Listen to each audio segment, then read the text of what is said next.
Thank you, David, for coming in. Break it down for us. Net, are we going to suffer again from SARS, or is SARS actually coming in and doing a good thing? Not that they don't do good things, it's just that in this instance, do we gain, do we lose? Net, and thank you for having me. There's just sorting out confusion around what a cryptocurrency is and how we should tax it. So overall, I don't think it's too much of a gain or a loss, although in some cases you have to be a little careful of what you do about it. Right. And so who needs to be aware of what? Is this only the person who is dealing with cryptocurrencies? Yes, it is. Okay. These are specifically in the three amendments are introducing cryptocurrencies into our Income Tax Act and our VAT Act. Okay. So break it down for us. What are those three amendments? Right. How do I do this in a simple way, because they're too Please. simple? Sure. in the VAT Act, we've included, or we're proposing the inclusion of the issue, acquisition, change of ownership of cryptocurrencies in financial services. Right. What that means is that anything to do with the cryptocurrency will be exempt for VAT purposes. Okay. So it's a simple little amendment that has quite far-reaching effect, and we can go to that. Yeah, we can go through that, but I wanted to know, is that good, is that bad? And I speak simply here. Yeah. Simply, it's, from my point of view, it's good, because again, it sorts out how do we treat it. Right. In the past, we've contemplated, okay, you have a cryptocurrency trader or you have a miner, they'll have different treatments for different parts of it. Now, they're trying to get to anything to do with cryptocurrency exempt. Thank you very much.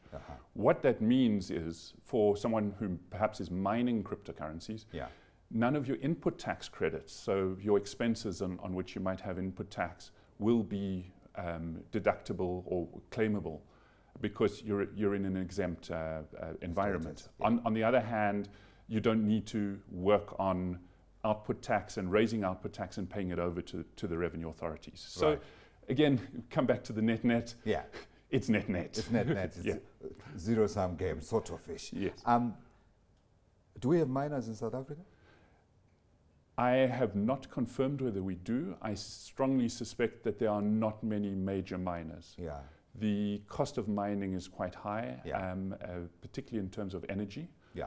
And we all know where we're going with that. I was actually going to suggest that we trundle them out, because we don't want them interfering with our grid, which is already under pressure. We can't have miners coming in and increasing pressure on that. Amendment number 2. Okay. Amendment number 2 will be the introduction of the cryptocurrency into the financial instrument definition in the Income Tax Act. Okay. Don't ask me what it does. Okay. Because I was just thinking maybe this is just for administrative purposes and has nothing to do with us.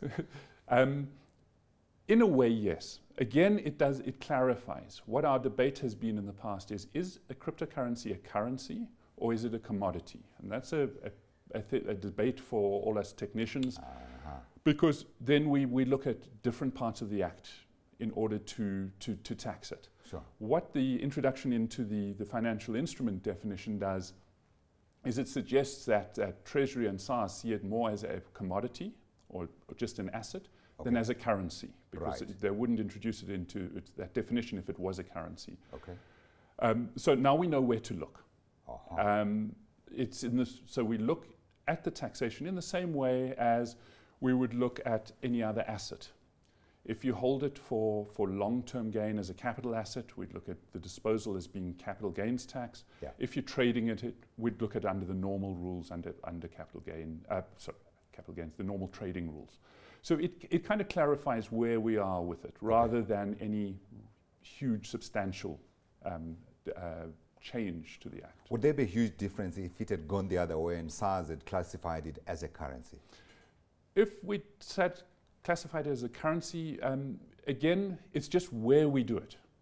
So we would be looking at Section 24I, which deals with exchange gains and losses on currency instruments. Again, no, you'd still be looking at capital revenue, but in the Act, just some slightly different provisions for revenue gains. Amendment number 3, quickly. Amendment number 3 affects individuals more than anyone else, and effectively individuals who are trading in currencies, whose taxable income before any losses is more than 1.5 million rand a year. So it's the top marginal people. Okay. And what it does is it says SARS and Treasury suspect this particular trade, and it's into the ring fencing of the so-called suspect losses. Right. So what are those? There's a list of them. There's farming and hobbies and various other things where, you know, you're doing it for fun, but you're going to try and claim the loss when you make a loss on it. They've included it into that list. So that means that if you are trading as an individual, under certain circumstances, your losses on these, if it's for any long period of time, may be ring-fenced and kept separate from your other income. Sure. At the top of my head, I'm thinking potentially what this could do is encourage people to get into this space, because if I can make R1 million before I'm taxed by SARS, I'd go for it.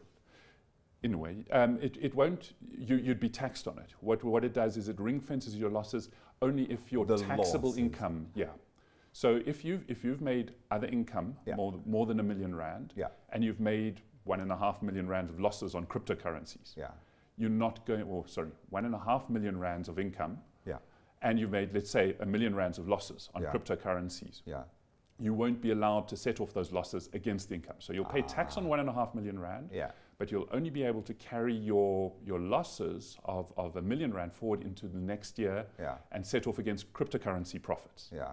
So it's complicated. It is very complicated. It sounds to me like actually what you should have done is maybe if we had time, we would have put up some graphs and show and illustrate and demonstrate. But thanks very much for coming in. My pleasure. David French is a tax consulting director at Mazars.